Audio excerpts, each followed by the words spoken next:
To most, Vermont means fall foliage and tidy towns. But beyond the postcards and covered bridges lies something older, wilder, and deeper. A state carved by glaciers and softened by forest, where moss grows over forgotten mills, and fog clings to mountains that hold more than just views. This is the Vermont of stone ruins, secret gorges, forested summits, and highland trails that no longer appear on maps. The Vermont you only find by stepping off the trail, or following the sound of a creek you've never heard named. Vermont is one of America's smallest states, but one of its richest in layers. Beneath the sugar maples and snow lies a land of abandoned railroads. Quarries turned to lakes, hilltop ghost towns, and trails worn by deer before humans arrived. This is a place where the mountains whisper, the rivers remember, and time is marked by frost on bark and the sound of wind in pine.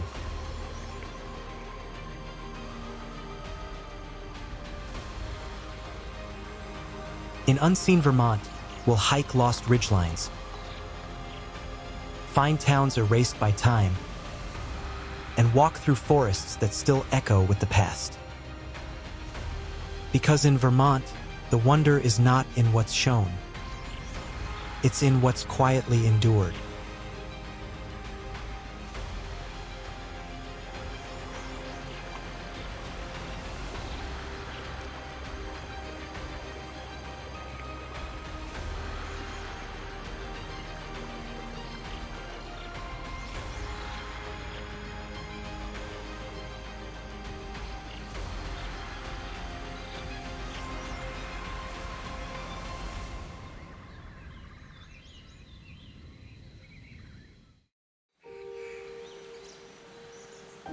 Tucked into the Green Mountain National Forest, just off a quiet road near Hancock, lies Texas Falls. A series of rushing cascades that cut through ancient rock, plunging into pools so deep and clear they seem lit from within. Though it sits just off Route 125, the falls are easy to miss, hidden behind dense woods and a footbridge that spans the gorge. But step down the trail, and the roar of falling water surrounds you. Below, the stream has carved smooth, swirling rock basins, sculpted by Ice Age runoff and millennia of freeze and thaw. Moss covers the boulders. Ferns grow from cracks in the stone. In winter, ice forms like glass armor over the stream. And year-round, the air smells like cedar and cold stone. Texas Falls isn't famous. It doesn't want to be. It's one of those rare places that feels like it's hiding for you.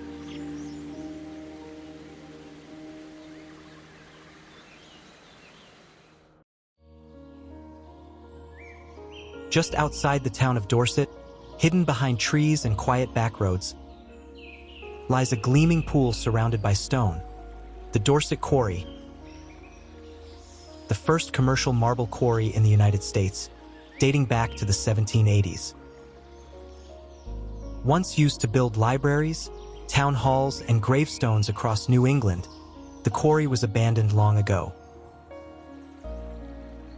Today, its deep, emerald green waters are framed by carved marble cliffs, stained with time and moss. In summer, locals swim here, but early in the morning or deep in fall, you'll find it still, empty, echoing. The blocks around the edge still show tool marks from 19th century laborers, frozen in stone like signatures.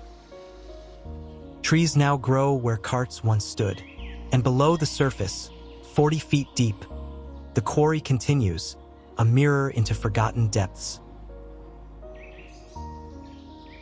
The Dorset Quarry is not a secret, but it feels like one, especially when the wind dies and the water lies flat, like a memory waiting to be remembered.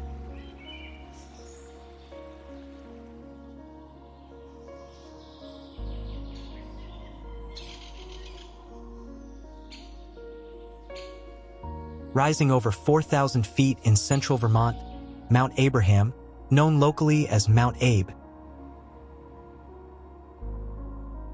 is one of the few places in the state where you can walk above the treeline, into an alpine ecosystem more commonly found in the Canadian wilderness. The summit is a barren, wind-scoured dome of granite, lichens, and crumholes, stunted fir and spruce twisted by decades of exposure. From the top, the view stretches for miles. The spine of the Green Mountains, Lake Champlain glittering to the west, and on clear days, even the Adirondacks in New York. But the real wonder is the ridge. Along the long trail, you'll cross rare patches of alpine sedge, see rocks that haven't moved since the glaciers melted, and feel the silence that comes when you rise above the birds. Mount Abe isn't just a summit. It's a living remnant of the Ice Age and one of the quietest places left in Vermont. Up here, everything small is strong, and everything strong is silent.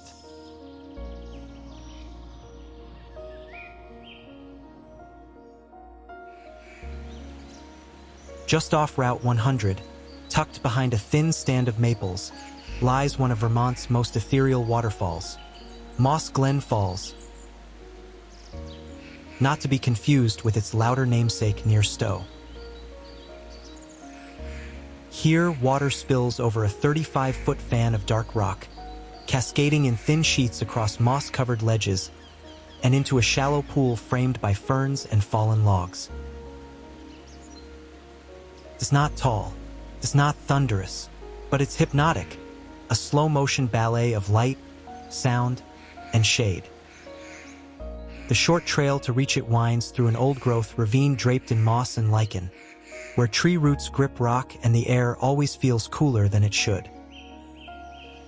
In spring, trillium bloom along the banks. In autumn, fallen leaves drift into the water like whispers. There are no signs from the highway, no fences, no gift shops, just the sound of water meeting stone again and again.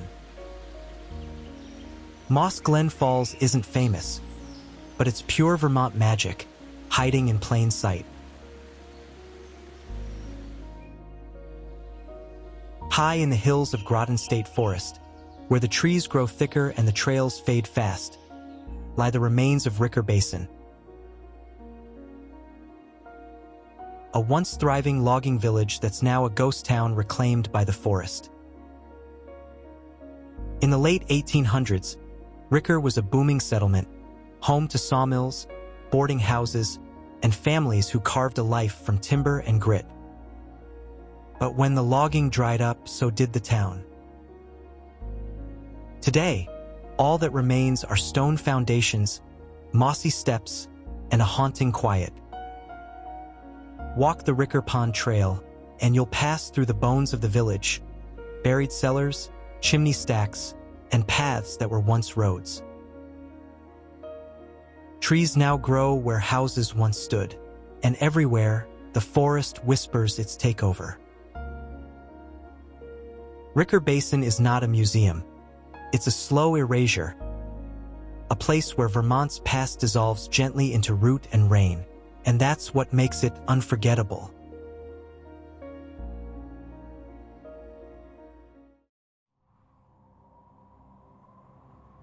Tucked between Mount Mansfield and Sterling Mountain, Smugglers Notch is a dramatic, narrow mountain pass that weaves through towering cliffs, massive boulders, and dense forest. A landscape carved by glaciers and steeped in lore. In the early 1800s, the notch was used to smuggle goods and livestock across the Canadian border during trade embargoes. Later, runaway slaves sought passage through it on the Underground Railroad. Today, you can still feel that hidden energy in the tight turns and mist-filled woods. In winter, the rocky walls are laced with curtains of ice, forming natural columns that glisten like crystal.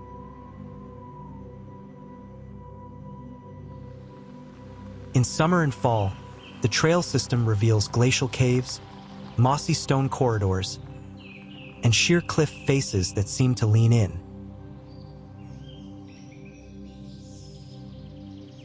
Smugglers Notch isn't just a scenic gap, it's a natural corridor of mystery,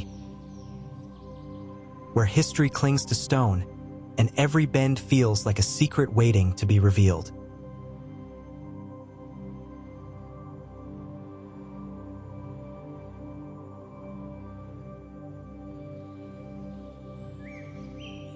In the heart of Vermont's Green Mountains stands Camel's Hump, one of the state's most recognizable peaks, and one of the few alpine zones left in New England where nature rules uninterrupted. At 4,083 feet, it's not the tallest, but it's untouched by ski lifts, roads, or summit buildings. From base to peak, hikers pass through old hardwood forests, spruce thickets, and finally into alpine tundra, where stunted trees cling low to rock and the sky opens wide. The summit offers sweeping views: Lake Champlain to the west, the White Mountains to the east, and rolling ridgelines stretching to the horizon. But it's the feeling, not the view, that stays with you, that this is a mountain that still belongs to itself. Camel's Hump was even chosen as the symbol for Vermont's official quarter, not just for its shape, but for its spirit. Up here, Vermont is unfiltered, raw and unshakably real.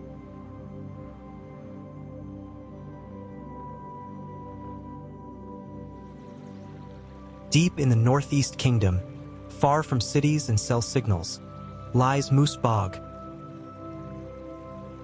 a quiet, otherworldly wetland where spongy mats of moss and stunted spruce float over dark, peaty water. A narrow boardwalk cuts through the bog, leading into a world that feels more Arctic than Vermont. Pitcher plants, cloudberries, and trees no taller than a person despite being decades old. The ground itself trembles underfoot because this forest is not growing on soil, but on a raft of roots and moss, suspended above a sunless swamp. Birdwatchers come here hoping for glimpses of gray jays, spruce grouse, and even boreal owls, species found nowhere else in the state.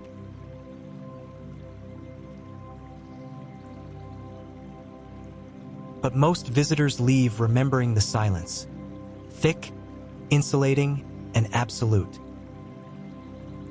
Moose Bog is not dramatic. It's haunting. It's subtle. It's a wilderness made of mist and memory, and a perfect reminder that sometimes the strangest wonders aren't far, they're just quiet.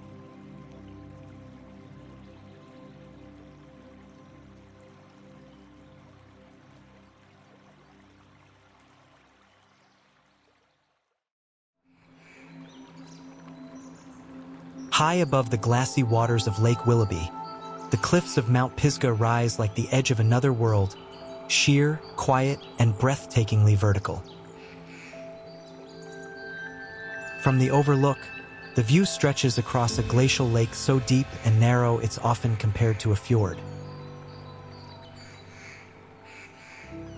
Steep ridgelines, shadowed coves, and distant mountains fold into one another, layered in mist or dusted in frost depending on the season. Beneath your feet, the cliff drops over 800 feet into blue water. The trail winds through cedar and pine, then opens abruptly into sky, offering one of Vermont's most dramatic and humbling vistas.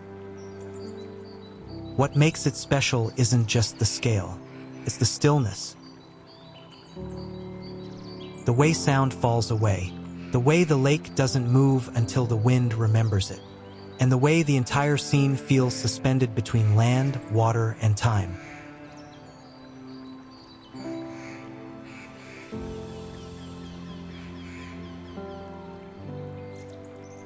Rising sharply above the eastern shore of Lake Willoughby, Mount Hoare forms one side of Vermont's most dramatic glacial valley, where sheer cliffs, deep blue water, and alpine stillness create a setting that feels almost mythic.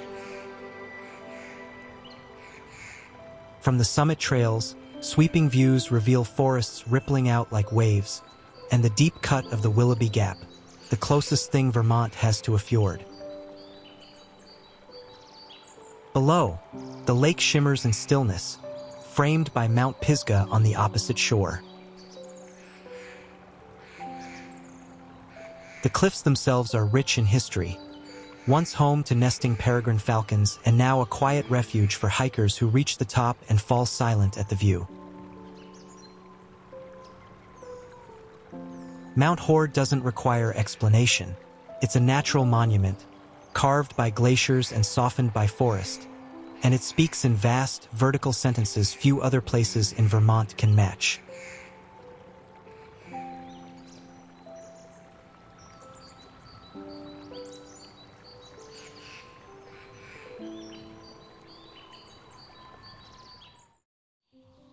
In the rolling hills above Rupert, Merck Forest and Farmland Center offers over 3,000 acres of sustainably managed woodland, open meadows, and quiet ridgelines, a working landscape where nature and stewardship meet. Unlike state parks or preserved ruins, Merck isn't frozen in time, it's living. Maple sugaring still happens here. Sheep graze in pasture. Forests are logged by hand, but everything is done slowly, intentionally, and in harmony with the land. Miles of trails lead through sugar maples, stone fences, and open hillsides, where hawks soar and the wind moves over golden grass. At the heart of it all stands an old stone farmhouse and a welcome center, simple, grounded, and real. Merck Forest isn't just protected, it's lived in by the land itself. A place that doesn't preserve the past, but teaches how to walk into the future more gently.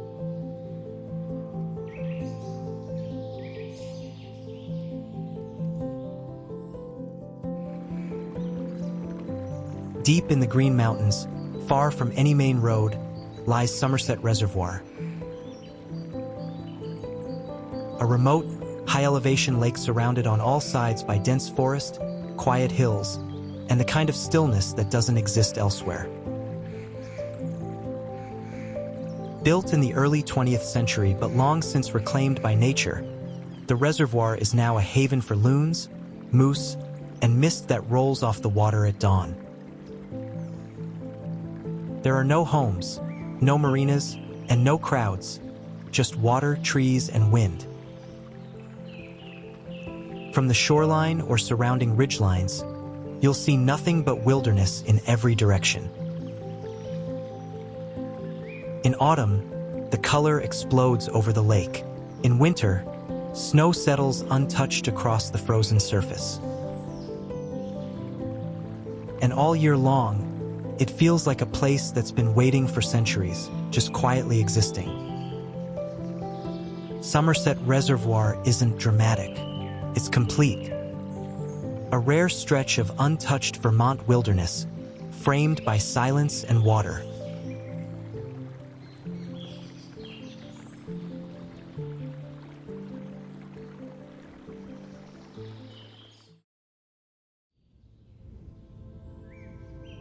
Vermont doesn't shout. It doesn't rise sharply or shine with spectacle. It waits. Beneath its forests and frost lies a state built not for show, but for staying. In the stone of old quarries, the hush of alpine trails, the sound of water folding over mossy ledge. This is a place where past and present blur, where railroads vanish into maples, ghost towns bloom with wildflowers, and even the light feels older. You don't just visit Vermont, you listen to it, and if you listen closely enough, you'll hear something rare, a stillness that doesn't fade after you leave. Because the true Vermont doesn't live in guidebooks. It lives in the spaces between, and it's always been waiting to be seen. If this journey revealed a version of Vermont you've never seen, subscribe to Era Trails and join us for more hidden wonders across the world. And share this with someone who still thinks Vermont is just a postcard. Because what's worth seeing most is often what's never been shown.